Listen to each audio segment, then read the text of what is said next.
And we continue with the path. The path teaches us rise and fall of civilizations. Now, how do we know about this? Is it written in some books? Yes. But mainly it is written in Akasha, in a chronic. And there, or from there, the Mahachohan dictated to Lanu the Book of Light, Origin and Destiny of Man and Universe. That's the memory of the Logos. And there we have past, present, and future in one. And yes, it is possible to have a state of being where you see past, present, and future. But there you have to be in the Logos and the Godhead, because time is just a state of awareness of human beings, or beings per se.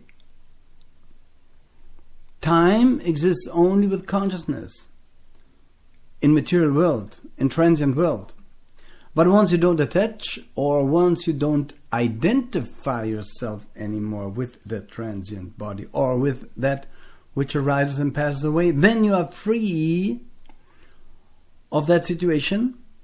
And then, indeed, you could see past, present, and future in one. It's a mystical thing, because in truth, there's only an eternal now, timeless eternal. Eternity per se, that has a beginning and no end, does not exist. What has a beginning must have an end, what arises must pass away. So there we have in the Book of Light the path and the past of billions of years, 311 trillion, 40 billion years of human and cosmic evolution. And there is no failure, no fault, no mistake in such a study or such a scripture, because it tapped into Akasha Chronic. And then we see how the human cultures are combined with each other, how they appear, and so forth and so on. We will learn on the path about it. Of course, this is just sort of a commentary, occult commentary to the Book of Light. The Book of Light you have to read yourself. This is a very intimate situation between searcher and the book itself. Now, how do we develop under the law of reincarnation? That law is always straight, and it rules everything. And it gives you time through many lives to become the God that you are. You are a God in the making. I listen to the words of Jesus. I quote Jesus when he said in the Bible, "Don't ye not know that ye are gods?" Gods. And so that, so to speak, liberates us from suffering, and that we only create good karma. See? And then good things will happen to us. The bad things you can't avoid. You can sort of refine them. You can sort of ease that karma which comes at you, but you can't escape it. No way. But as the whore did to Jesus, when the whore came to Jesus, she said, "Master, I've sinned." What did he say? "Oh, fall down on your knees." He said, "Go and sin no more." What else is there to do, dear friends? What he meant was, go and don't create any more bad karma. See? There's nothing else to do. You don't need somebody who liberates you at the cross and such a thing. Such a Jesus never existed, teaches the Book of Light.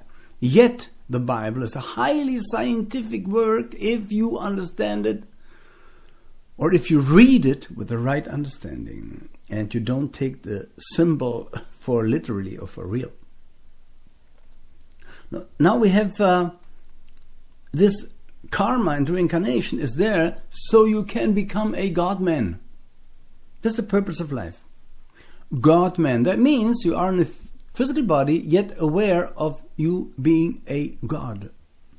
The only purpose of life is so that the spirit in material world is aware of that it's divine. Up there in the monadic divine level where we all are in our higher selves, everybody knows that he's God.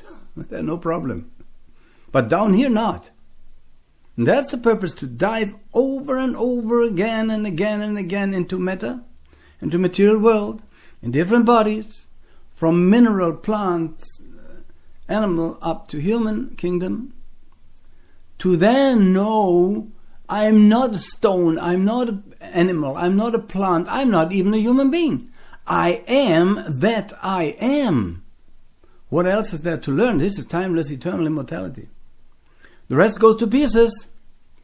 Dear ladies in the anti-age movement, once you were beautiful, or man also, and now you go to Botox and you try to sustain what has to go. Why would you not try to sustain your spiritual self? By listening to this message, by walking the path, by reading the Book of Light, by reading divine message from the true God, Nirvana, the Godhead. Why do you waste your time sustaining or trying desperately to sustain something that has to go? Beyond my understanding. Once, of course, somebody comes in touch with the teaching, it is beyond his understanding. Or maybe even because then he truly understands. Yes. So we have then, with the law of karma and reincarnation, a law of cause and effect. See? And this is connected. So all activities, human activities, let's say now, good and bad, they are connected to a chain of events. Now, what do I mean by good and bad? That's relative, no? I experience something as suffering when my own deeds return to me. Thoughts, actions, emotions. Then I become either depressed or this or that, or I experience physically suffering. Now, when I do good karma, I help people, for instance, by spreading the message, I will achieve good results and good karma, and my suffering will end. I will be born happy, I will live happy, and I will die happy. Happily. Don't worry, be happy. Yeah. So nothing in nature, there's no cause without effect. Don't you think that for a moment? Karma always has this activity or this power. So what you do will return to you. Give you an example. You hear that tap? Or here. This. Now what do you think happens when I do this? Where does the energy go? Into the universe. Yes, Einstein said universe is curved. Okay. Now that returns. Where does it return? Here? Or here? No, it returns exactly where I tapped on the table. Here. There's no escape from that. Energy cannot be destroyed. It just, so to speak, changes. Now, our actions work far into existence, into life, from far away time also. The World Wars 1 and 2 of today are but Atlantic karma of nations clashing together, black magicians and so forth. Now we reap what we sow. Isn't it time, dear friends, to wake up and to start to be good from now? No matter if the world around you goes insane, and it goes insane. But you, not you. You do, and it's not in order to save the world or so. You just do from now on good things.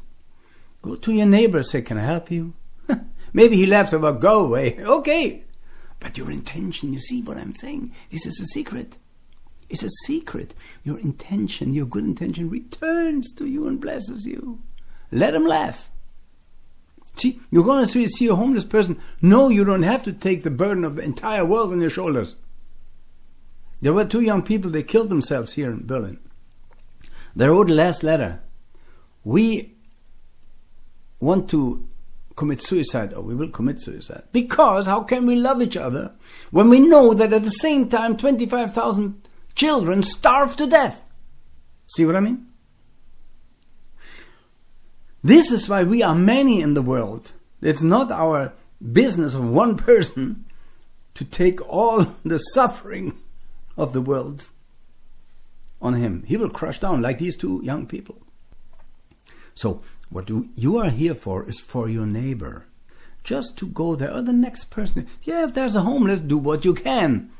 I mean, you can't invite 20 homeless into your apartment. You know what I mean? In the end, you hurt yourself and them. No, but you do what you can. Give them some money maybe, or you ask him what's going on. You speak with him. You know, maybe he says to you, "Oh, I'm happy to be homeless. I don't like society. I'm here." Okay, give him a little book, Divine Message from the True God, and he may turn into another state of awareness and become one who helps others. That's what we're here for. Or you can decide. You help somebody, or you do good to somebody, you will experience good. You hurt somebody, you will be hurt.